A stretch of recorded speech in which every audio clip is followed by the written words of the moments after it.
Benito Mano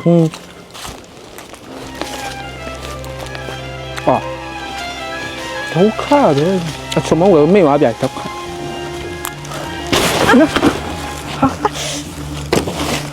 Mà liền Bà phía bà đi lấy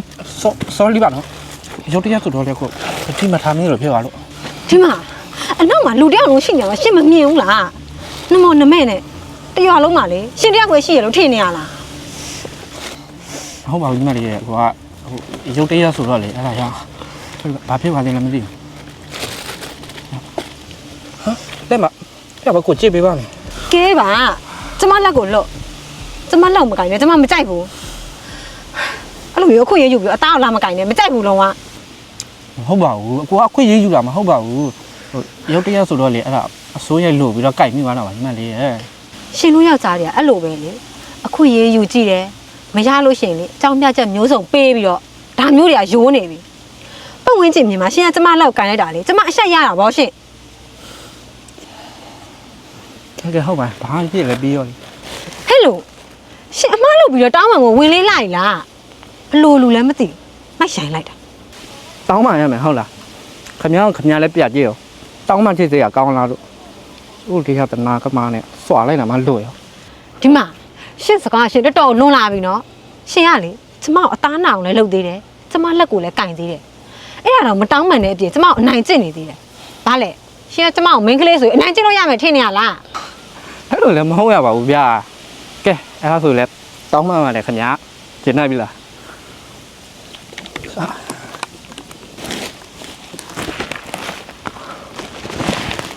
Lù lù lên mất gì Trong thằng nào Cụ mà cụ tòng như thế đấy Nói đây đã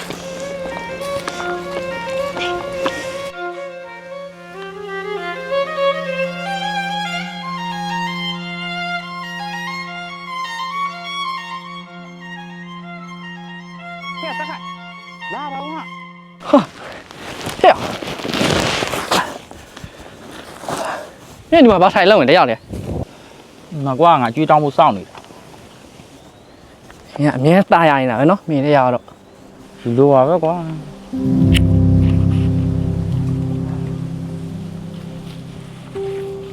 mấy bông rằng này biểu xì này sáng ý thằng này được bà biết là gì xem là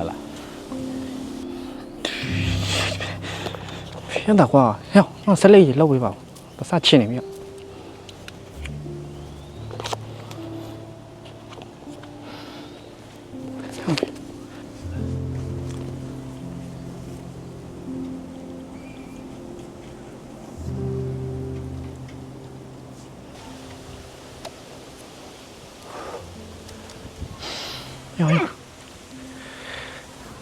rồi mấy anh ngào gì xem này không là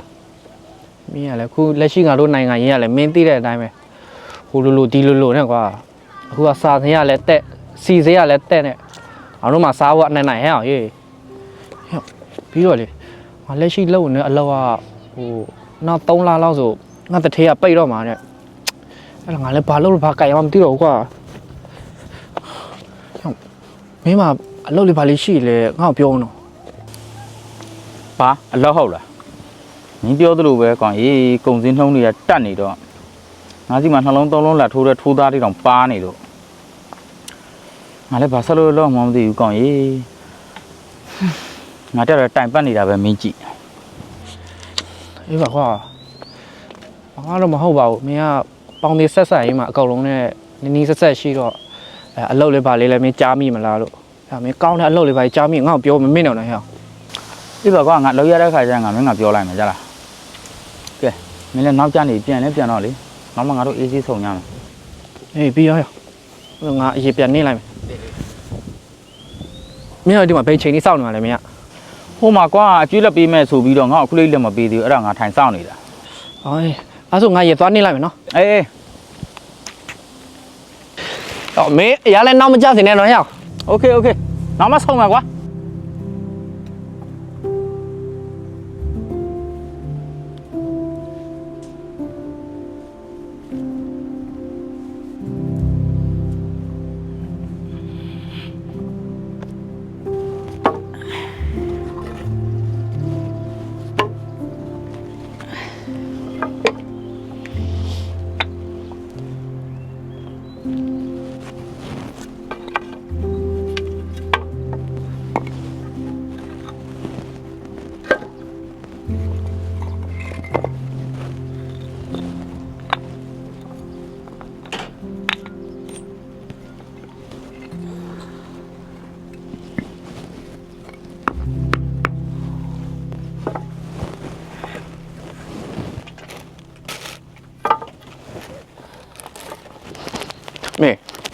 ပြလာခဲ့ ဟဲတာကြီးအမလေးလက်ထဲမှာလဲမနိုင်မနေနဲ့သမီးရွှေဥနင်းကိုဝိုင်းကူလိုက်ပါဦး ဟာရညီမလေးနေပါစေမေရဲ့အားဒီမှာချလိုက်လို့ရပါတယ်ညီမလေးသူ့ဘာသူစလိုလာလောက်ပါစေမေရဲ့ အေးမင်းအဲ့မှာကြက်မင်းကြီးမအောင်အလိုလိုက်နော်နောက်ဆိုလို့ရှိရင်ဒီမင်းကြီးမဘာမှမလုပ်တတ်ပဲနေမယ် ဟာလေမေရဲ့ဘာမှဖြစ်ပါခွေးချိတ်မှလေညီမလေးပညာရေးလောက်အရေးကြီးတာဘာမှမရှိဘူးမေရဲ့ဟုတ်ညီမလေးဒါညီမလေးစတယ်အကုန်ရပြီလားဟိုနောက်လာလောက်ဆိုညီမလေးတို့ဆိုင်မွေးရဖြစ်ရတော့မှာဆို ဟုတ်တယ်ကိုကြီးရဲ့စာတွေကအကုန်ရပြီ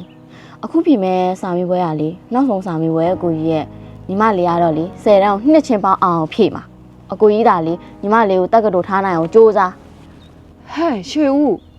ဘလို့ဖြစ်လို့အကိုအပူတွေကတ်နေတာတော့ဒီမှာမိသားစုအတွက်ရုန်းကန်နေရတဲ့နင့်ကိုနည်းနည်းလေးမှမတနာဘူးလားဟမ် ရပါတယ်မေရဲ့ဟိုညီမလေးစိတ်မကောင်းဖြစ်အောင်မပြောပါနဲ့မေကလည်းဟုတ်ရရတော့ညီမလေးဘာမှမဖြစ်ဘူးညီမလေးသာ10တားကိုနှစ်ချေပေါက်အောင်ကြိုးစားဟုတ်ပြီလားညီမလေးသာ10တားကိုနှစ်ချေပေါက်အောင်လို့ကတော့အကိုကတော့လေညီမလေးကိုတက်ကတူမရရအောင်ကြိုးစားရေးကိုကထားပေးမှာဟုတ်ပြီလား ဟုတ်ကိုကြီး ကဲ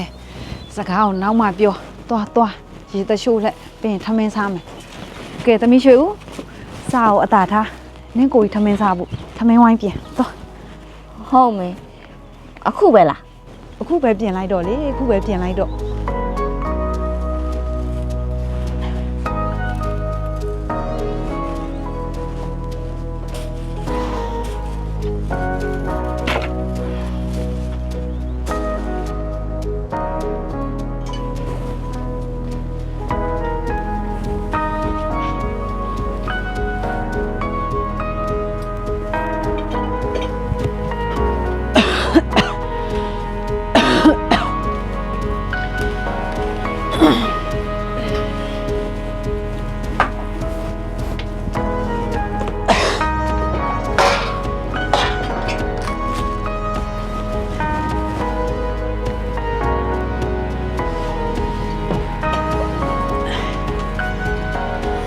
ကဲတာကြီးပြီးပြီလား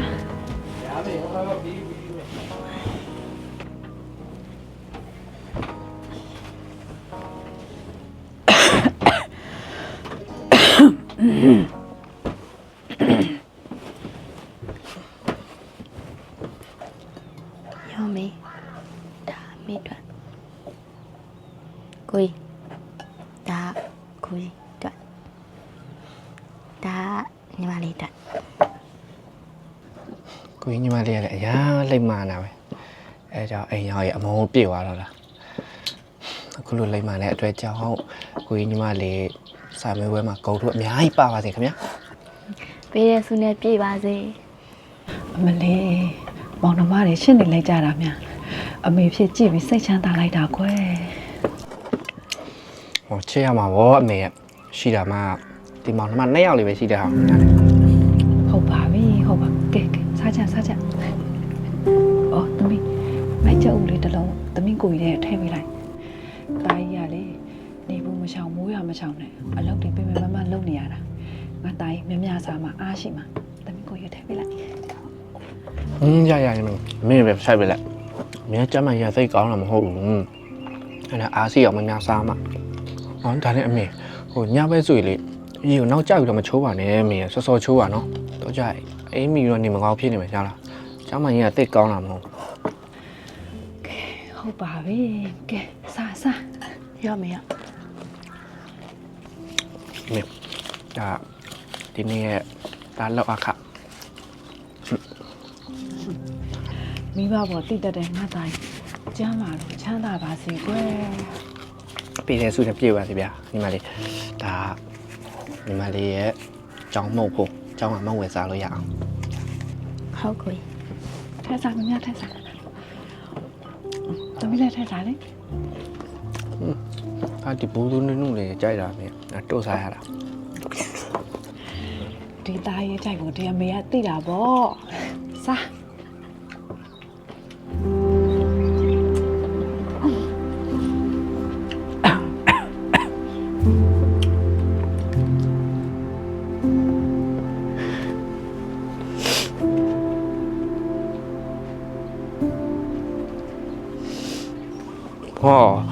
ညီမလေးမကွေးသွားကြတဲ့အစာလောက်နော်ခုချိန်ထိမနာနေသေးဘူးလားညီမလေးရဲ့အဲစာနာနဲ့နေလဲလောက်ပါဦးညီမလေးရဲ့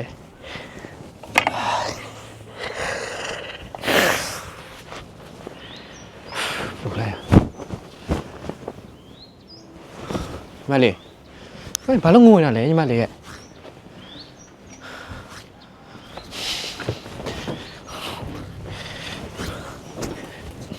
ညီမလေးကိုကြီးမင်းနေတယ်ဘာလို့ငိုနေတာလဲလို့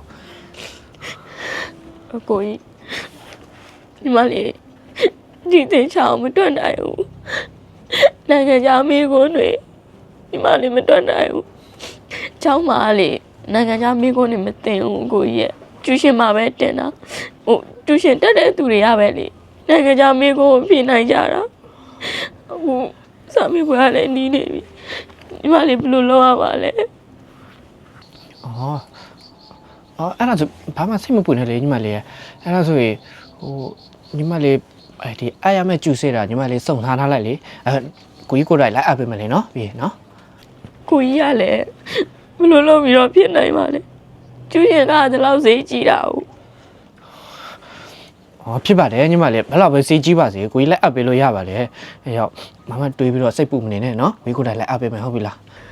လေမလိုက်တော့ညီမလေးငိုနေတော့တိတ်တယ်ညီမလေးအမေရော အမေရွာတယ်သွားတယ် ဟာပြအဲ့ဆာပဲအေးစေးလောက်နော်စိတ်မပူနဲ့ကြလားလိုက်မာရကိုကြီးညီမလေး ကိုကြီးကျူရှင်ထားပေးမယ်ဆိုတာတကယ်လား တကယ်ဘောညီမလေးရဲ့ညီမကိုကြီးကလေကိုကြီးညီမလေးဘယ်တော့လှည့်ဘူးလားရှိလို့လေညီမလေးဟောနောက်ဆိုရင်လေညီမလေးဖြစ်ချင်တာရှိရင်ကိုကြီးအကုန်လုံးပြောလိုက်နော်ကိုကြီးမရရအောင်ကိုအကုန်လုံးလုပ်ပေးမယ်ဟုတ်ပြီလား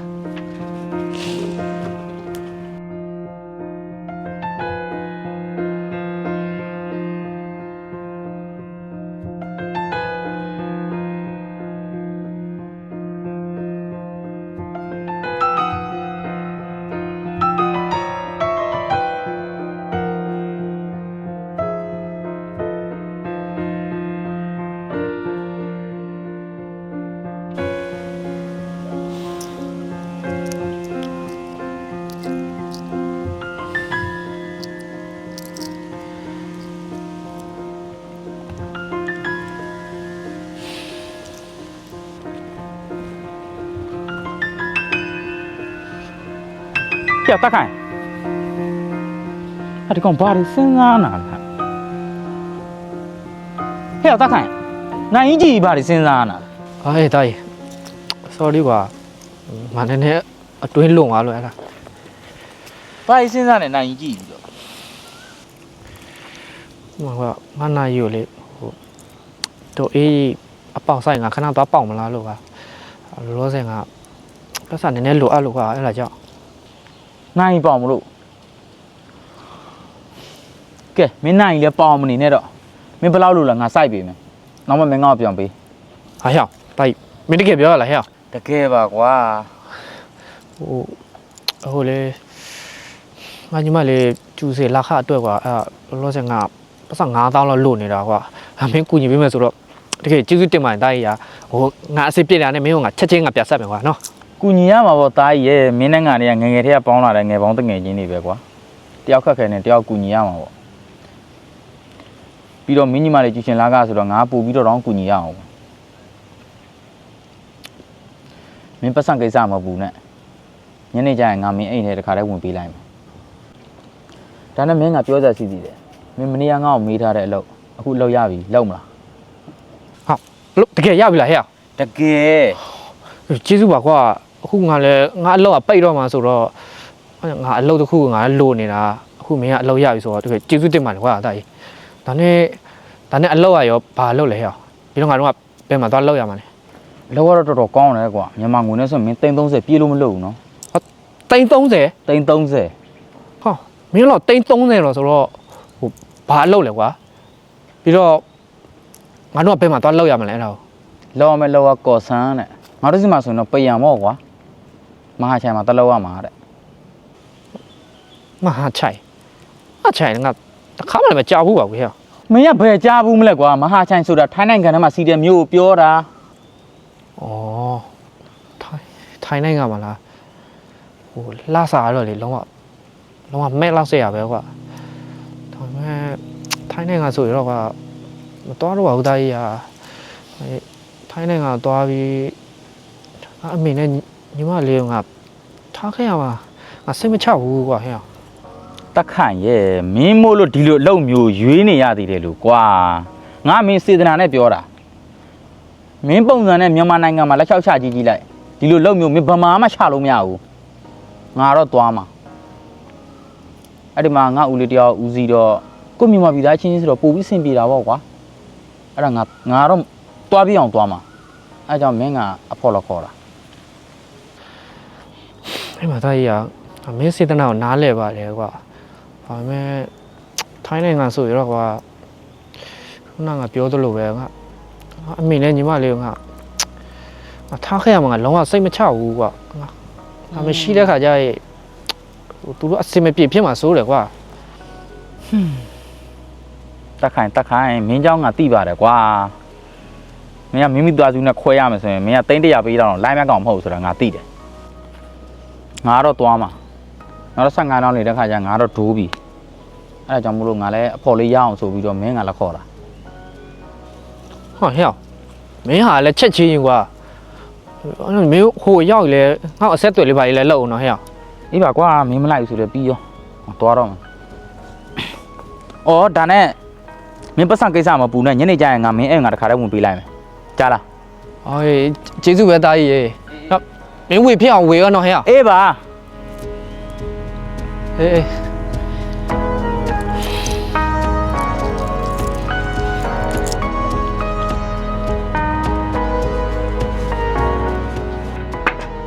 လူဘဝဤယာတထွေပြမြင့်မာနေကြလာပကြီးတံလောကဒံတို့ဝိုင်းပတ်ရန်ကရှိနေပါလေကြုံလာသမျှဒီလောက၌အလှဖွေရှာရောက်ရဲပါမည်ဤကဘာကြီးကိုငါချစ်သည်ပျော်ရွှင်မှုနဲ့လမ်းလျှောက်မည်ကိုကြီးအမြဲတမ်းဖတ်နေတဲ့ကြပြဆရာပိုင်စိုးဝေရေးထားတဲ့ကြပြတွေကလေညီမလေးဖတ်ရတာတော့တစ်မျိုးကြီးပဲ ညီမလေးရဲ့ဟိုခုချိန်မှာတော့ညီမလေးတီးကပြတွေရဲ့အတိတ်ပဲကိုညီမလေးကဘယ်နားလဲအောင်မလဲတနေ့လေကိုကြီးတို့အရွယ်ရောက်လာတဲ့ခါကျရင်အဲကပြတွေရဲ့အတိတ်ပဲကိုညီမလေးနားလဲလာပါလိမ့်မယ်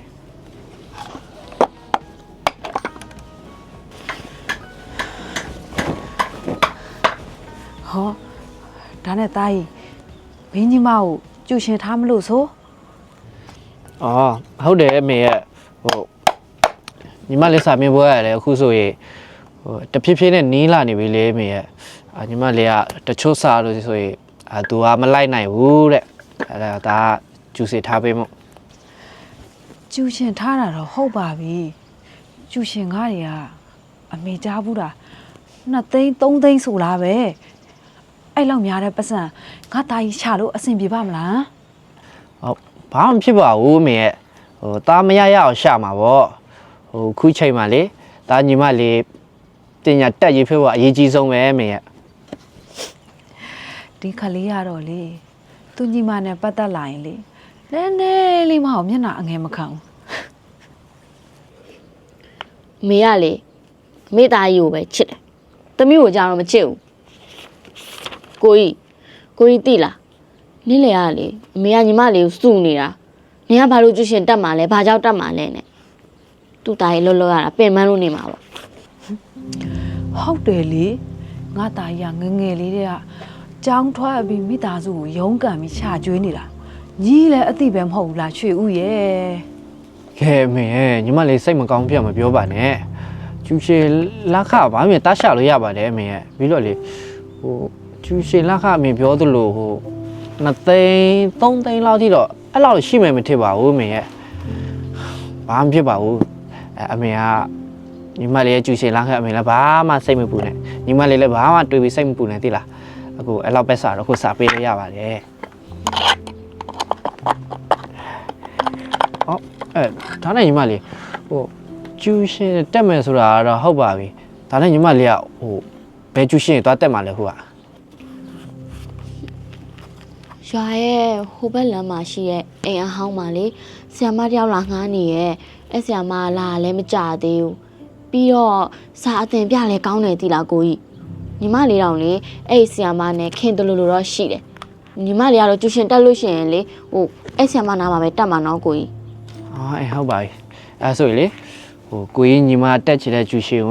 ကိုကြီးကိုတိုင်းမှာအဝတ်စားလဲပြီးတော့ကိုကြီးလိုက်အပ်ပေးမယ်ဟုတ်ပြီလားဟုတ်ဒါညီမလေးလည်းအဝတ်စားလဲလိုက်အောင်လေညီမလေးက ကိုကြီးကလည်းမလဲတော့ပါဘူးဒီတိုင်းလဲရနေရပဲဟုတ်ဘာလဲမလှလို့လား အဲ့လိုလည်းမဟုတ်ရပါဘူးညီမလေးကလှပါတယ်နော်လှပါတယ်ညီတို့ main ကလေးတွေကလည်းနော်အလှအပနဲ့ပတ်သက်လာရင်နည်းနည်းလေးမှပြောလို့မရတာ အမလေးမောင်နှမတွေအခုလိုမျိုးလေးချစ်ချင်းခင်ခင်လေးနဲ့မြင်ရတာအမေဖြစ်စိတ်ချမ်းသာလိုက်တာကွယ်အခုချိန်လေးအမေသာအလက်ကောင်ကြီးသာရှင်မိသားစုတွေစုံစုံလင်းလင်းလေးနဲ့တိတ်ပြော့ချာကောင်းမှာပဲခွဲ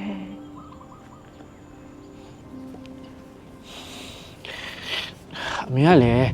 ဟိုအဲ့ဒီစိတ်ညစ်စရာတွေပြောမနေပါနဲ့တော့မေရဲ့နော်